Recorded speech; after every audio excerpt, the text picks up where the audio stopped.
Hey, good morning, everyone, and thank you for joining us today. We're just going to give everyone a couple more minutes to join us this morning. So, it gives you a little bit of time to grab a cup of coffee or a cup of tea. It's always kind of early.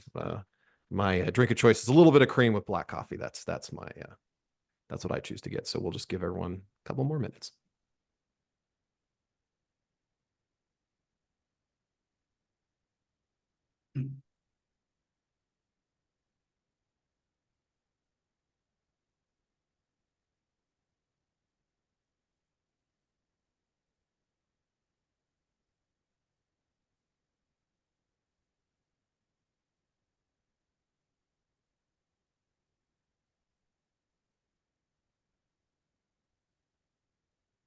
And thank you again all for joining. We have a very good turnout this morning. So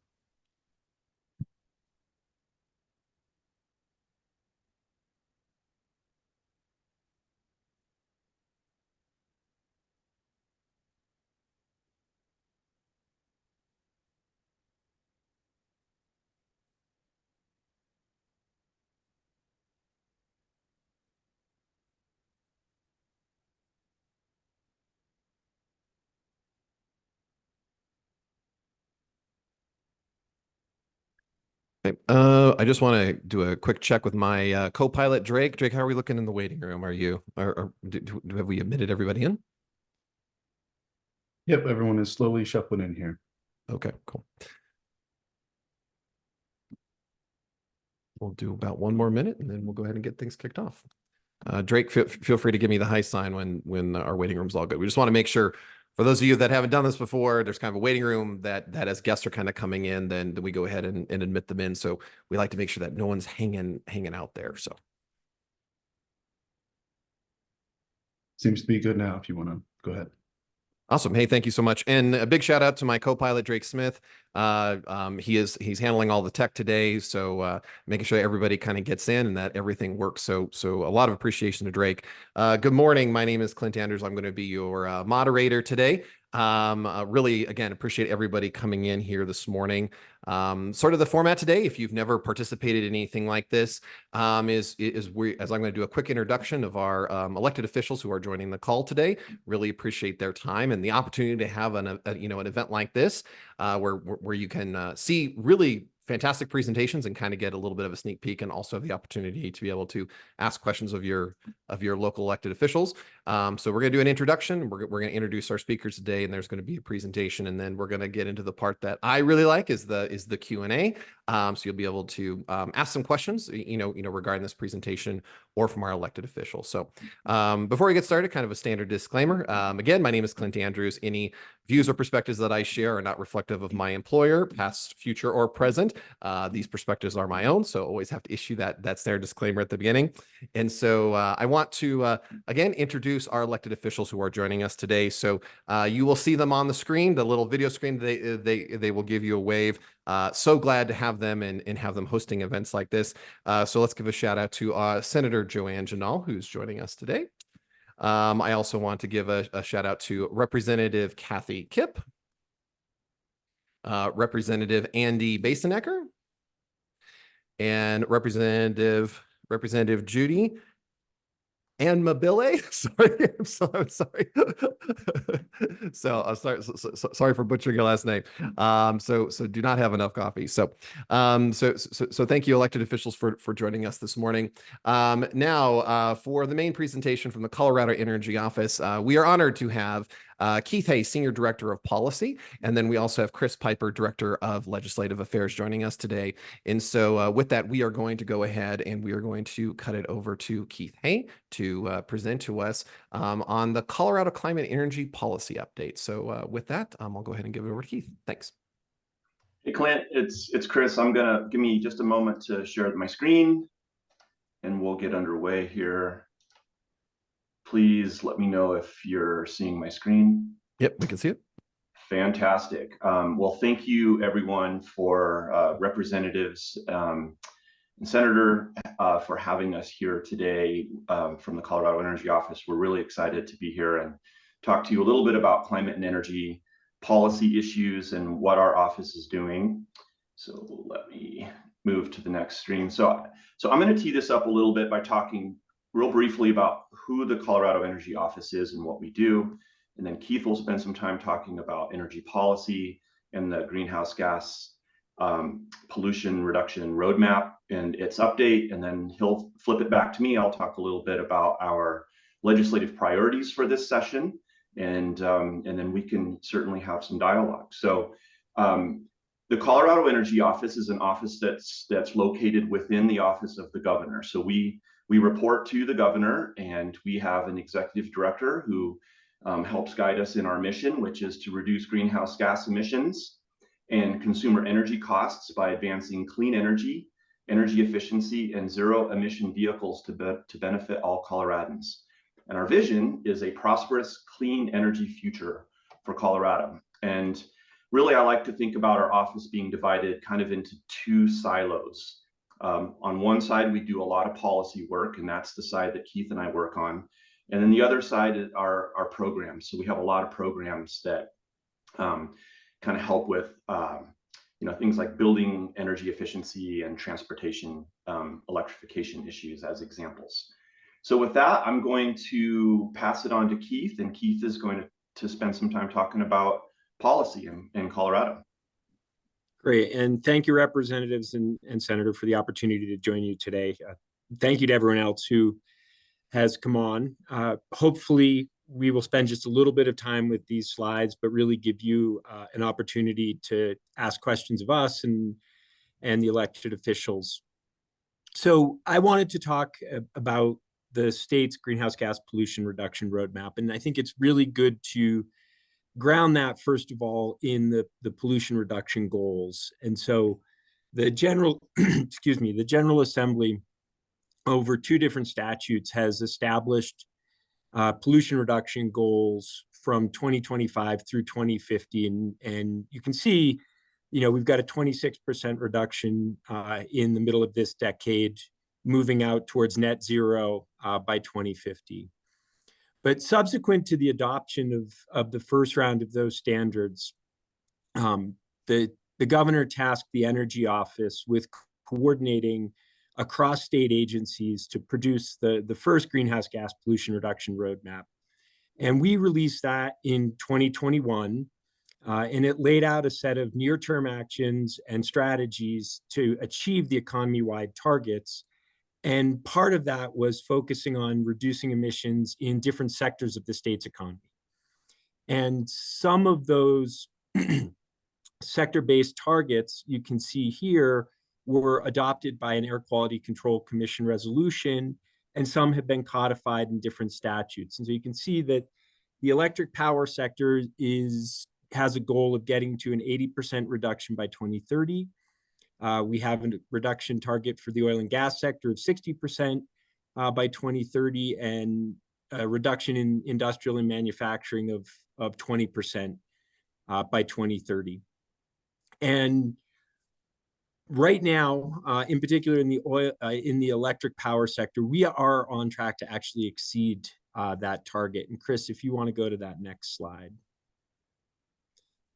That's just part of the success that we have had in implementing the first roadmap. And this is really why on Monday, 2 days from now, we'll actually release Roadmap 2.0.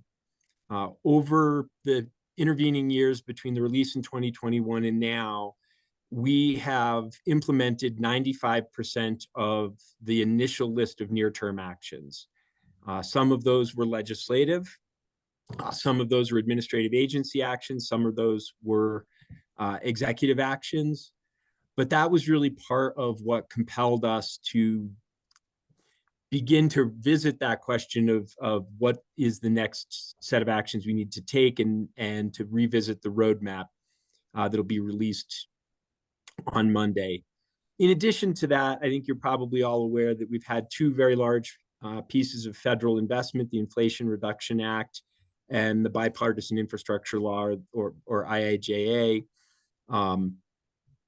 Given the amount of funding that will flow into Colorado to help reduce emissions through investments in building electrification, weatherization of homes and businesses, and other advanced technologies, we felt like there's an opportunity to, again, come back and really visit that question of what are the next set of near-term actions that we could take, given the level of investment that we're going to see coming into the state.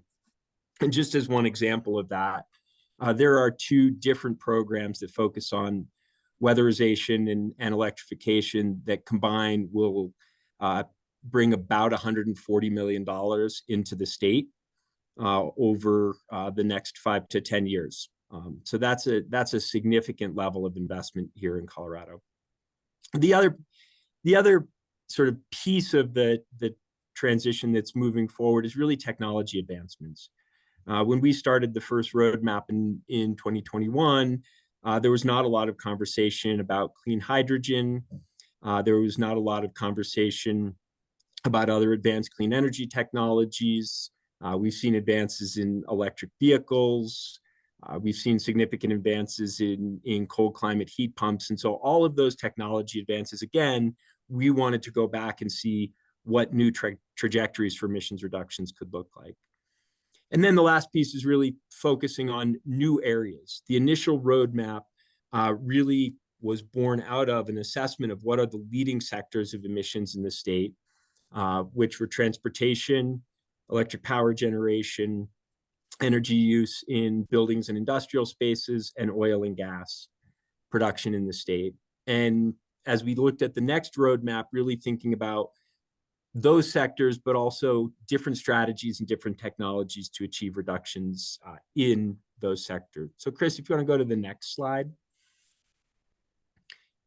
As I mentioned, in the first roadmap, we looked at what were the leading sectors of emissions. The year we did that was 2020. This is a snapshot of the state's 2023 greenhouse gas pollution inventory. And so the Air Pollution Control Division within the Colorado Department of Public Health and Environment is tasked with inventorying the state's emissions and tracking and reporting on the emissions reductions to make sure that we are on the trajectory that we need to be, both to meet those sector-based targets as well as to meet the overall economy-based targets. And you can see that in 2023, those leading sectors in 2020 are still our leading sectors: electric power generation, energy use in buildings and industrial applications, transportation, and oil and gas. You can also see that there's a bit of emissions in the livestock and soil management, as well as a number of smaller segments, landfills, wastewater, cement production as well. So Chris, if you want to go over to slide 6. This is just a snapshot from the upcoming Roadmap 2.0 that lays out the trajectory that we are on. You can see that dotted blue line represents our historic emissions trajectory from 2005 out to about 2020. The blue line on top represents sort of a business as usual case. The gold bar there is the baseline, and the green bar is the result of the near-term actions that we have committed to. And then that set of red dots is that target emissions trajectory that we need to be on. And you can see that based on the assessment we've done in this updated roadmap, that the near-term actions in the initial roadmap really do take us very close to that 2030 target. And we'll be moving forward with deeper emissions reductions as we go out through 2050. So Chris, if you want to hop to the next slide. So what are some of the things that we have as new near-term actions in the upcoming roadmap? Just highlighting a couple of what is a long list of things across very different segments, but wanted to highlight further emissions reductions in the electric power sector. And then also adoption of clean heat planning. So the clean heat plans by statute focus on reducing emissions from the gas utilities in the state. Those are the utilities that deliver natural gas to homes for space heating and water heating. By statute, we have targets through 2030 for those utilities. They have a 22% emissions reduction by 2030. But as part of the roadmap, we're focused on setting that next set of emissions reduction targets for 2035 to make sure that we're continuing on that downward trend. We're also looking at new emission, as I said, new emissions reduction targets for the electric power sector. Chris will talk a little bit more about that later. You can see that within the Air Quality Control Commission realm, we're looking at reducing methane from landfill and coal mines, as well as extending emissions reduction targets for large commercial buildings. Right now, as part of the first roadmap, buildings over 50,000 square feet in the state have to track and report their energy use and their emissions reductions on an annual basis. And then starting in a couple of years, they will actually need to work to reduce their energy consumption and emissions reductions. And then the Energy Carbon and Management Commission is going to be looking at alternative uses for oil and gas wells. And one exciting opportunity, Chris and I have had the opportunity to talk with a couple of different technology companies and developers who are looking at repurposing oil and gas wells, either for energy storage or potentially geothermal electricity production. And so ECMC is going to be looking at the technical potential of those alternatives, as well as, do we have the right legal and regulatory structure to make sure that if we wanted to transition oil and gas wells from oil and gas production to clean energy storage or production, we could actually make that happen. And then, Chris, I think I stop here and I think you pick up, but I'm not sure if this is where we're. So I think this is just another long list of near-term actions. I'm not going to talk through all of them here, but you can see, some of them encourage changes in land use policy and strategic growth, really focused on the fact that what we build and how we build has a significant impact on carbon emissions and greenhouse gas emissions overall, both from the land use and built environment side, but also from, what then happens with moving people around in transit and transportation. So really focusing on a coordinated effort to try and build differently so that we are reducing the emissions impacts of that built environment. And then I think, Chris, several of these fall within the legislative agenda. So maybe I'll stop talking about them and you can pick up on our legislative agenda. But before we go there, and Chris will talk about clean energy planning, I wanted to highlight one study that we're doing that's really, in our view, exciting.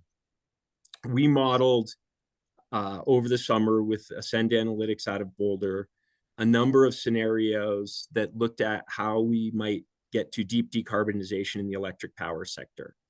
And while it is hard to read the different ribbons of the rainbow here, the big takeaway is that whether or not we are looking at a business as usual case, which is that purple line, or a requirement in the electric power sector to get to 100% emissions reductions by 2040, you can see how close that business as usual line is to all of those other requirements that get to 100% emissions reduction by 2040. And the takeaway here is that we are making great progress in really rapidly decarbonizing electric power sector in the state. So Chris, I'll turn it over to you and maybe we can go back to questions. Great, thank you, Keith. Really appreciate that. And as the lobbyist for the Colorado Energy Office, I want to make sure that I give appropriate shout outs to our legislative colleagues who, really are the ones that have the authority to pass legislation and make a lot of this happen. And one note I wanted to make real quick was a thank you to Representative Kipp. Keith earlier spoke about the building benchmarking and performance standards legislation that will really get at the large buildings and decarbonization in that area. And Representative Kipp was absolutely a leader on that. And that was my first session at the Capitol working for the Energy Office, and I was completely in over my head on energy issues, even though I had been lobbying for a while. And that was a huge lift that I was had the privilege of working on with Representative Kipp. So thank you. So I'm going to spend a little bit of time here talking about the 3 priorities that we are currently working on in this legislative session. All 3 of these are in various stages of stakeholdering and drafting.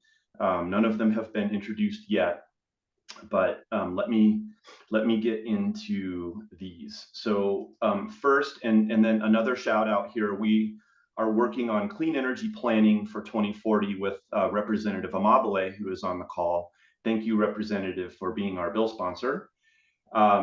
So I think Keith mentioned earlier that in the electric power sector, Colorado currently in statute has a goal for electric utilities to meet an 80% reduction in greenhouse gas emissions by 2030. And the utilities who are required to do that are well on their way to meeting those goals. And we anticipate, based on current filings that they have made for clean energy plans, that many of them will exceed those targets by 2030. But now is the time for us to be thinking about what is the next set of goals, and the time horizon on that, we believe, is 2040.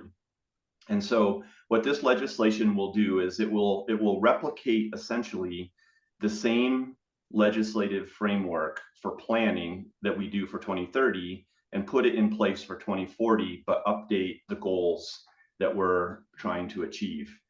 And based on the Ascend Analytics study that Keith talked about earlier, that has really given us an idea about how far we can get by 2040.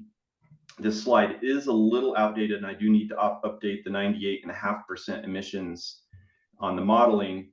However, what the modeling has given us insights into for our legislation is that the legislation will require electric utilities to file at least 2 different clean energy plans for 2040. One will show how each electric utility would get to 100% emissions reductions by 2040 and what those costs would be. And then another would be something in the range of about 94 to 96% emissions reductions by 2040. And then the decision-making bodies would then take a look at those plans and have the opportunity to think about affordability, reliability, and deep emissions reductions, and really pick the right place and the right balance for which each of those utilities would have to meet.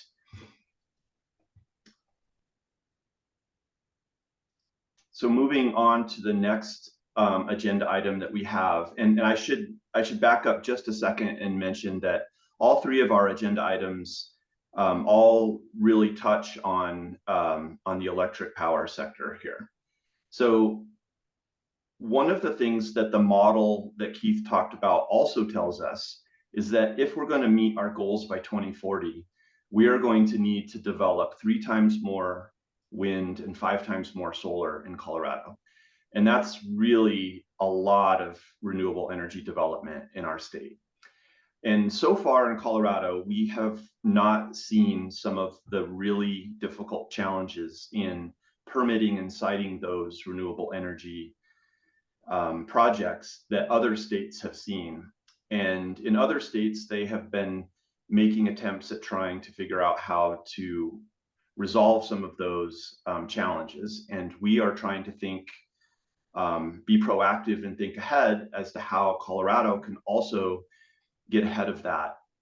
And so we're proposing legislation that would create some statewide standards that counties that permit these large utility scale renewable energy projects would follow, still retaining the authority. The counties would still retain the authority to do the permitting. They could go above and beyond those minimum standards. But we really want to have something that is consistent within Colorado to make sure that we are meeting those goals by 2040. And then the last piece of legislation that well, not the last, and I don't have a slide for the fourth one, which Keith will talk about. However, a third one is related to the distribution system in Colorado. So again, the study that Keith talked about tells us that by 2040, there will be a 40% increase in demand for electricity. Now, some of that is just due to normal growth and development, as we would expect, but also a big piece of that is going to be due to electrification. Electrification of buildings and transportation system, the oil and gas industry.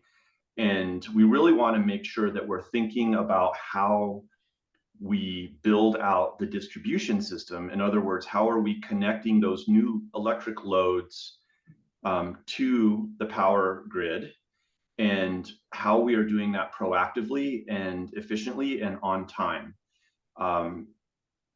This is going to be a huge challenge that we need to overcome. And so we are working with the solar industry and Xcel Energy and labor unions and the environmental community to come up with legislation that will really think about how do we proactively encourage and incentivize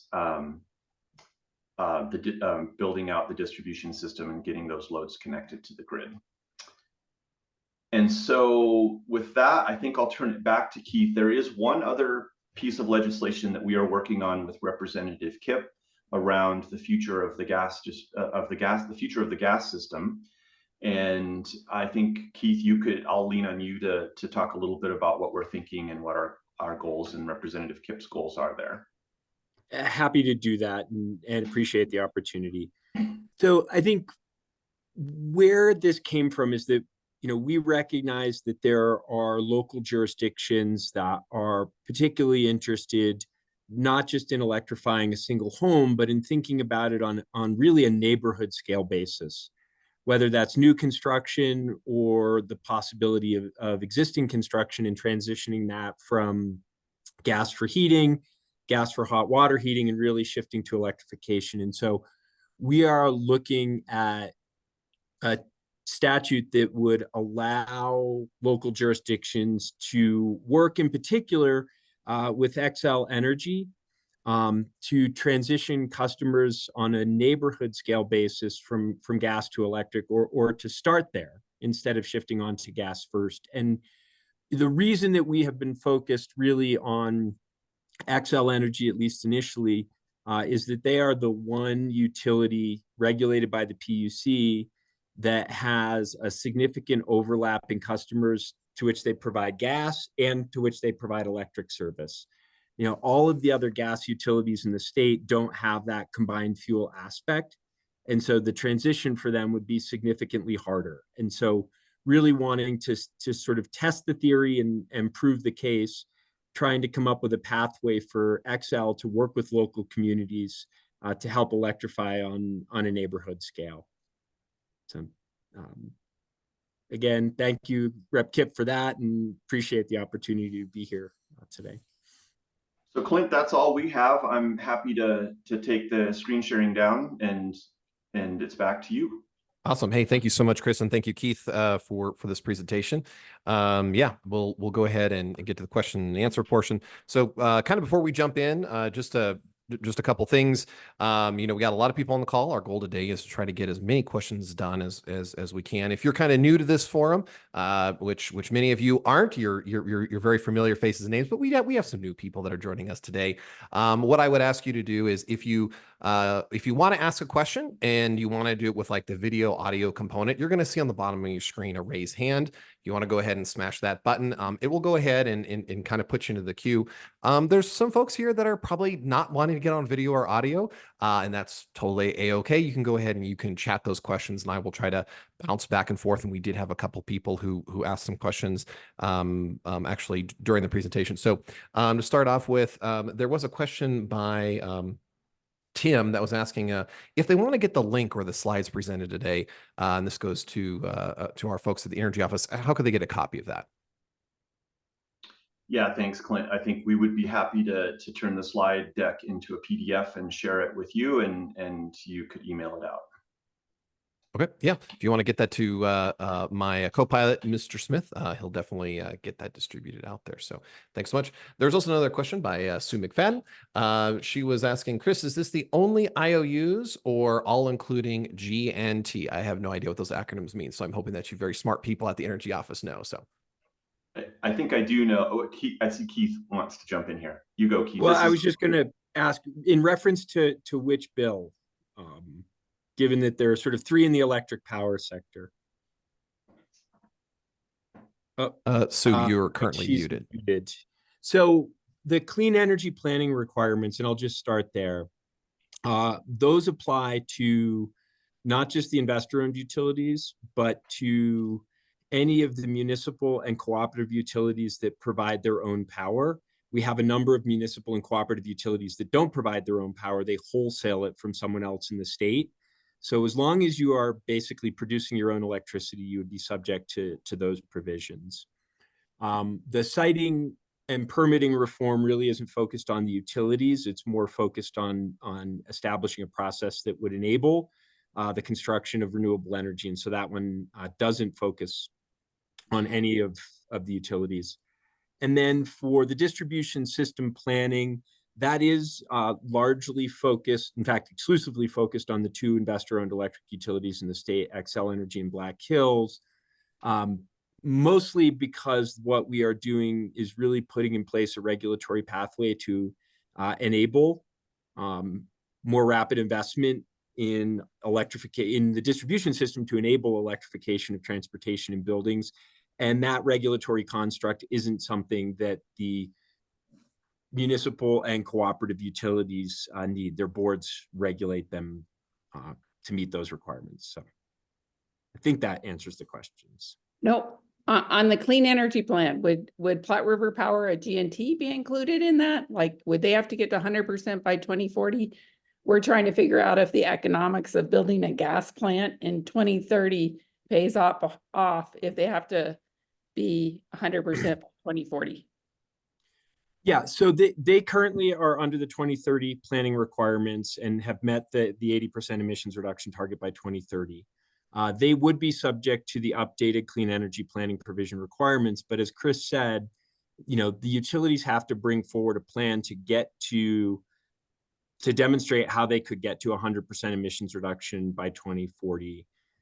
In this case, the board of PRPA of Platte River would then have an opportunity to look at that plan, think about the reliability and the affordability of that pathway, and we are contemplating, as we have in the current legislative construct, a floor that would provide a safe harbor to the utility. So that floor is likely to land somewhere in the mid 90% range. And so the board of PRPA could look at that and decide that is a better way to go. What our analysis shows in the study that we did, the business as usual case gets to around a 97% reduction in emissions in state, 94.5% overall. But it actually keeps gas on the system. And as a result of that is the least cost pathway to really deep decarbonization. So that's one of the findings that we had. And just to say a little bit more about that, while there's gas on the system out through 2040 in that modeling, what you find is that as a result of the price of gas compared to the price of renewable energy, which has a zero marginal cost on the energy side, it's just cheaper to run wind and solar. And so wind and solar provide about 70 to 74% of the electricity, and the gas units operate about 3 to 5% of the time. Really high heat load, high deep cold, things like that is when those units turn out to be running. So a little more color on that. Thank you so much for the question.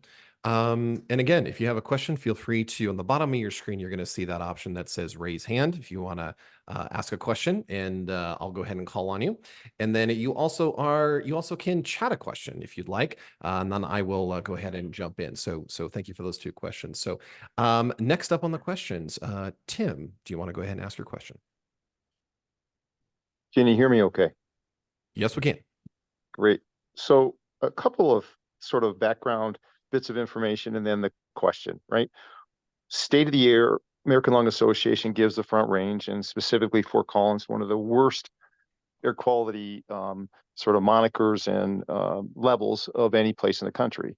And there's really 8 really bad areas around the country for, horrible air quality. And the Northern Front Range and the Front Range has gotten the second worst ozone levels of those worst offenders. So 2 were the second level out of the 8 worst offenders.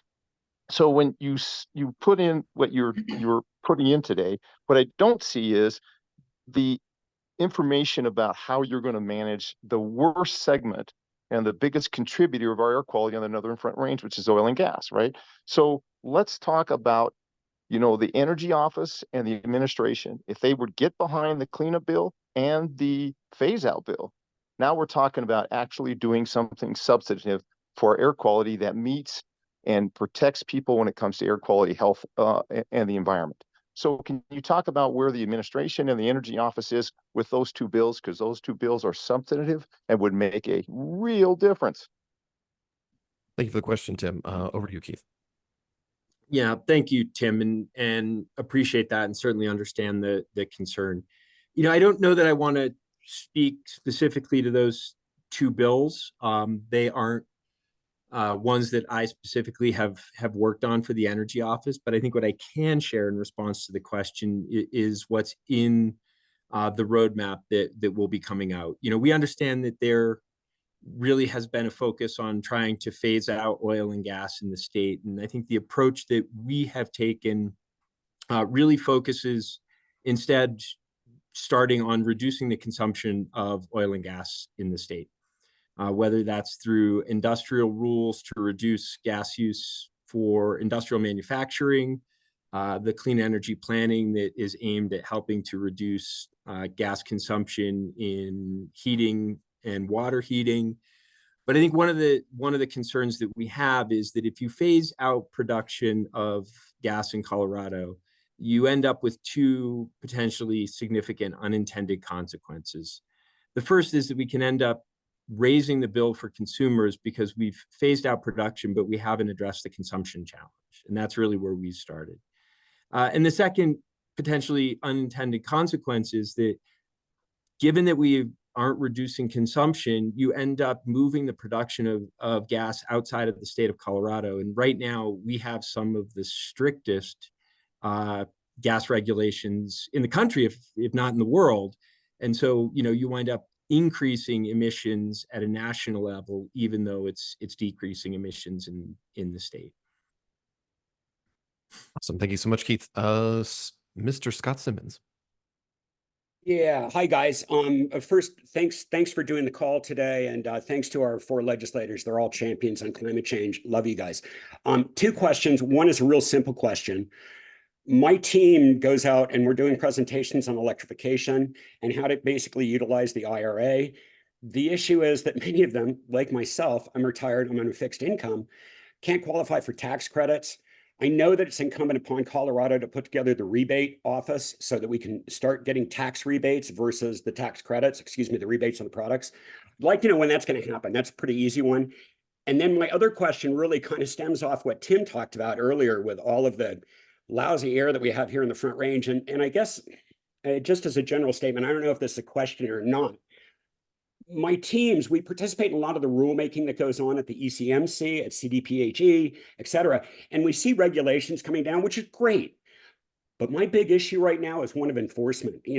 We go ahead and we put these things into place. Kaufman on the Western Slope, great example, where these guys have basically skated and gamed the system.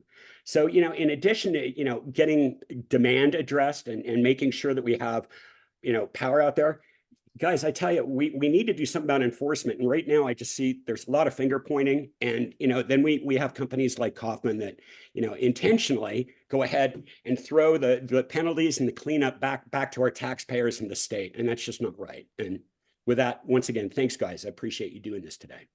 Thanks, Scott. Keith. Thanks, Scott. And Chris, I don't know if you want to take the tax credit question or you want me to, but all right, I'll let you jump in. Thanks. I mean, I have maybe a small piece of the answer on the tax credits. And I don't know, Keith, if you are more familiar with the federal tax credits, maybe you can help me there. But Scott, on I think pretty much all, if not all, of the state tax credits that we recently passed in the last session, they are all what's called refundable. So whether you have a tax burden or not, you can still get the full amount of the tax credit. So even if you don't pay taxes at all, you can still claim it and you can still get it. That's what refundable means. So we're really excited about that, because that's a mechanism that we use when we're doing tax credits to ensure that that lower income or disproportionately impacted communities are able to take advantage of those incentives. That's what I've got, Keith. I don't know if you had anything to add. Yeah, and Scott, on the federal side, what I would love to do is get you connected with Amy Harone in our office, who we have a whole team dedicated to building decarbonization. And Amy and her staff have been working with DOE to figure out what the regulations coming down will be. And based on that will impact the timing of the implementation of the program. So happy to get you connected with her. In fact, I think I can drop her email into the chat here. And I'll drop mine as well. Thank you so much, Keith and Chris, for your response. Tim, go ahead. So I would just respond to Keith. Thank you for the information on my question, but the backup and the further response to that is most of the production in Colorado gets exported because we don't use it within the state. So the idea that the Energy Office and administration can't get behind the cleanup bill and the phase out bill, remember the phase out bill is just for new permits. And so that would be no new permits after 2030, but existing wells and existing structures and existing operators would still have the ability to pump and produce from their existing wells. So this idea that's unintended consequences, I'm not sure that's, gives the overarching idea of things. And I would add to Scott's little bit of information, KP Kaufman, if they go bankrupt, has 1,200 wells in this state. And if all those wells had to be plugged or abandoned and the state had to pick the cost of that up, we're talking about $133 million to the state orphan well program. So this idea that we can't phase out new permits, I think is somewhat ill-conceived.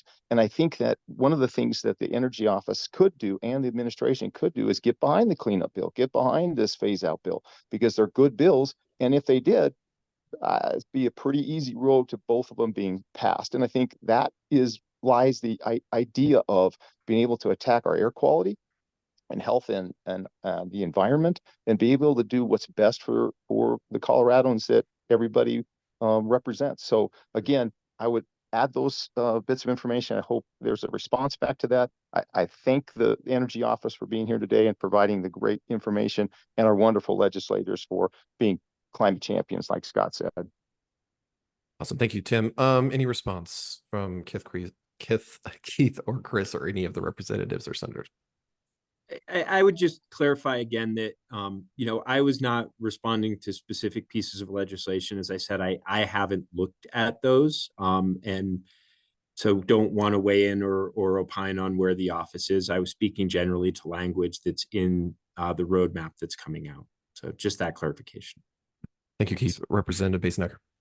Yeah, thanks, Clint. And I want to thank Keith and Chris for being here, and just maybe offer a little bit of background on sort of the legislative process as well, so as to not put the Colorado Energy Office in an awkward position here. Typically, a state agency won't take a position on a bill until significant conversations with the governor have happened in relation to that bill. So I want to be just mindful of the position that the Colorado Energy Office is in, and also thank our state agencies for, even while that process plays out, providing technical assistance on a bill that doesn't necessarily indicate a support position of the policy. So just to give a little bit of grace for our Colorado Energy Office folks for being here and speaking to, I think, shared priorities, but also recognizing where we're at sort of in the legislative process. So hopefully that's some helpful background. Thank you, Representative Basenecker. Representative Kipp, additional comments.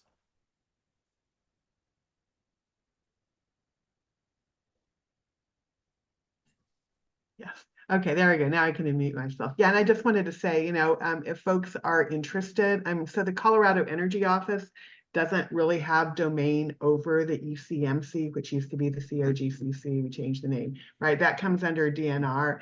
If there are some folks on this call who would be interested in putting together a call with folks from the ECMC, let me know. I'd be happy to work on arranging something like that. Thank you, Representative Kip. A couple additional questions came in, and Doug, I'm going to overly summarize your statement here, but I think I will try to capture as best I can. But he's talking about heat pump technology and that it's advanced a lot and it will continue, and that it's very practical in Colorado. And so I think so. The purpose of the question is about the adoption of this, and saying that I don't think we really need a study. That seems pretty firm in Doug's perspective. So I just didn't know if anybody on who's joining our either the elected officials or from Keith and Chris, if they want to speak to that. And you can see the full question in the chat. Well, and I'm sorry, Clint, I haven't seen the full question in the chat. I'm happy to jump in just for a moment on heat pumps.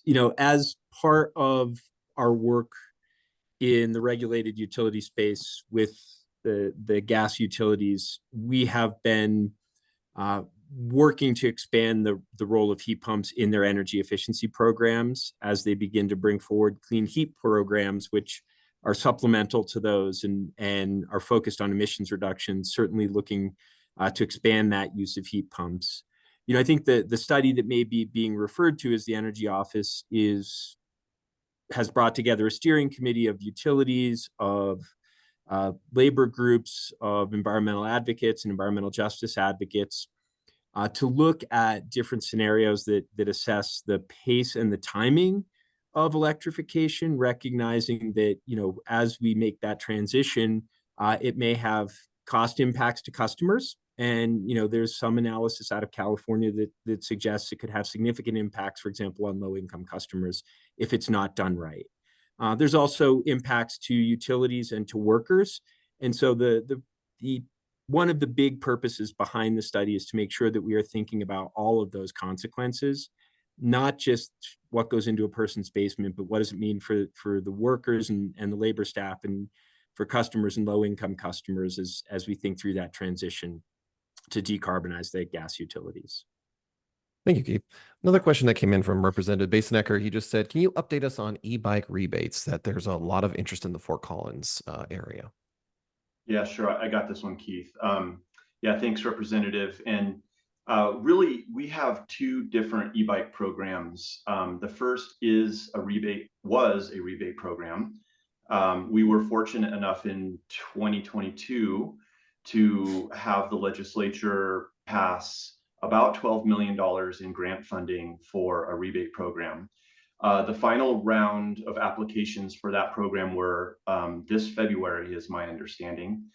And there's a wait there. If you didn't get a rebate, if you got on the wait list for that and you didn't get one, we are going to be launching a tax credit for e-bikes that will begin on April 1st of this year. And that will amount to a $450 point of sale rebate on e-bikes.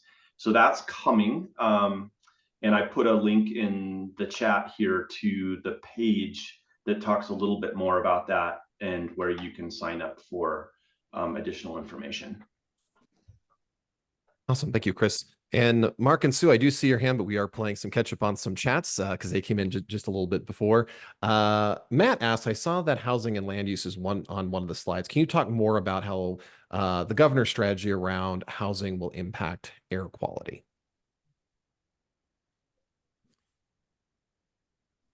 Chris, I don't know if you can take that one, or, I think my answer probably is that we would, need to get back to you depending on the depth of the question. But I think, broadly, the intent is to focus on reducing the need for travel and to expand the role of transit. And so, by reducing vehicle miles traveled, we'll have reductions not just on the greenhouse gas side, but also on several of the criteria pollutants that contribute to the Front Range ozone challenges. So that's probably about as much as I want to say without getting you in touch with the policy expert who's really leading our work on the housing policy right now. But happy to follow up on that. Yeah, Keith. I think we could follow up on that if and see where we are in the process on that. This the land use, the housing and land use policy issues are really not being led by our office, but by the governor's office. Although we play a role in helping to build those policies, and we do have an expert in our office working on that. I can reach out to her and see if the administration has any fact sheets yet or additional information about what they're working on, and if so, I can pass that along to this group. And thank you for the question, Matt. And then, Matt, if you kind of look up in the chat, you'll see that Chris very graciously put his email address on there. So feel free to reach out. Sue, up to you. So I just wanted to speak up for consumers as far as the heat pump goes. I have a geothermal house in Fort Collins that works wonderfully, and I tried to build a townhouse in Westminster Station, unincorporated Adams County, and offered the builder, you know, whatever the marginal cost was to build it with a heat pump instead of a furnace. And the HVAC contractor really wanted to do it, but the builder said, we're going to build the code no matter what. So until you guys pass a heat pump law or policy, builders are only going to build to code. So you may be looking at plumbers, how they're being hurt by a heat pump bill, but tens of thousands of consumers every year get houses that are built with natural gas furnaces that we have to retrofit in the future. So that this is a huge group of people that really want to have heat pumps, and they can't get builders to do it because of the building codes. So if the state could step in and speak up for consumers, I'd really appreciate it. Sue, we're happy to follow up with you offline because I'm actually not aware of a building code prohibition on heat pumps. It's not against heat pumps. It's not against heat pumps. It's just that they're going to build to the bottom, and until you make them build with heat pumps, they're not going to build with heat pumps. That's Thanks for the Cardell. clarification. Yeah. So we really need your leadership on this. Yeah, no, I think I appreciate the question and the comments there, and I think we can definitely get you in touch with our building decarb team. However, I would say that we do recognize that we have to figure out how to get more contractors in the game when it comes to heat pumps and these newer technologies. Part of it is just we don't have enough contractors to do it, and another part of it is that you know, some contractors just aren't as familiar and aware of the technology and how to install it, and maybe are a little hesitant to do it. I'm being nice. So we're looking at ways, you know, we have a heat pump tax credit that we passed last year, and that particular credit allows us to split the credit between the contractor and the purchaser. And so we're hoping that mechanism, and if we can maybe even get some boosts to that tax credit in the future, will really incentivize contractors to get excited about doing this. So, but we'll follow up with more information and get you connected. Thank you, Sue, for the question. Thank you, Chris, for your response. Mark. Thanks. Can you hear me okay? We can. Okay. Yeah, thanks everybody, basically the representatives and senators and all for being here, and the folks from the Colorado Energy Office. This has been really informative. I had a question about the Inflation Reduction Act tax credits. I mean, I think there's a lot of really good money there, especially for low income folks. But my understanding is even though they get these rebates or tax credits, they still have to fund the heat pumps or various other things up front. And so I'm wondering if there's any kind of programs potentially being looked at that help them to finance that initial purchase in the interim before they get those rebates or tax credits.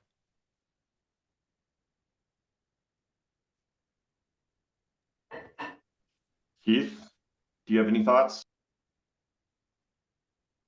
So I think if Oh, Rep Kip, sorry, let you jump in. You're free to go first if you have an answer. I was just going to say that I believe that there are various opportunities being looked at in legislation for what we call on-bill financing, where that would help you finance some of these things as part of your bill, right? So if you get your energy bill, your electricity bill, your gas bill, that there are that on-bill financing would be a way of going. And you probably know a lot more about it than I, Keith, but go ahead. No, Representative, thank you. That was exactly what I was going to say. And I think, at this point, while there are some concepts floating around, there aren't a lot of details right now, but, it would be that mechanism to help with the upfront cost. Thank you, Representative, and thank you, Keith. We have time for like one final question. And this comes from Warren. He goes, another issue with land use is that developers are building neighborhoods that use passive windows and active solar on the rooftop, along with more efficient homes. But no one's doing anything to avoid shading all that solar when these trees grow 20 years from now. And he was just kind of curious if you had any thoughts on that.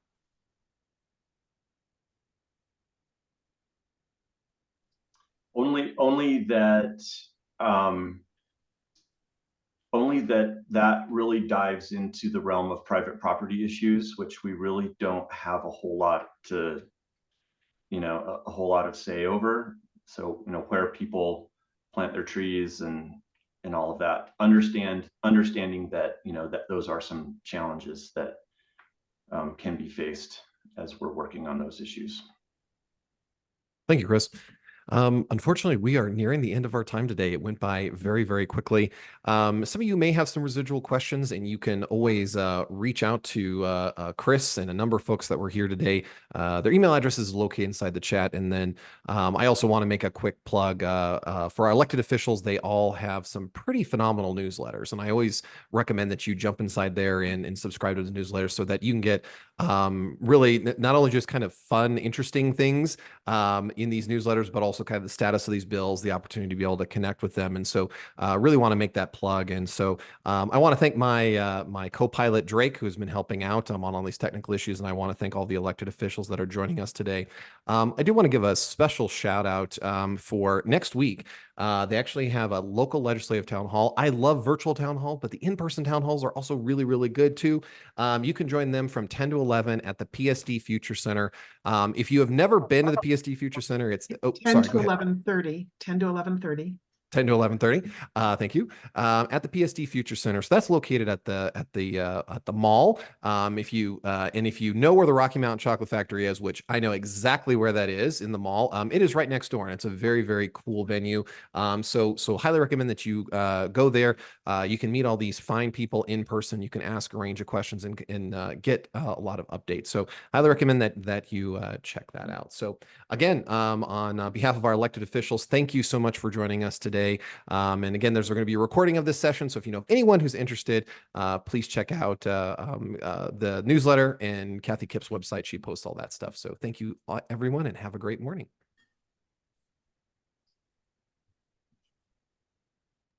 Thank you, Clint. Yeah, thanks. And thanks, Kathy, for putting this all together. Yeah, thank you, all of you, for coming. Have a good day. Thank you. Thanks, Kathy.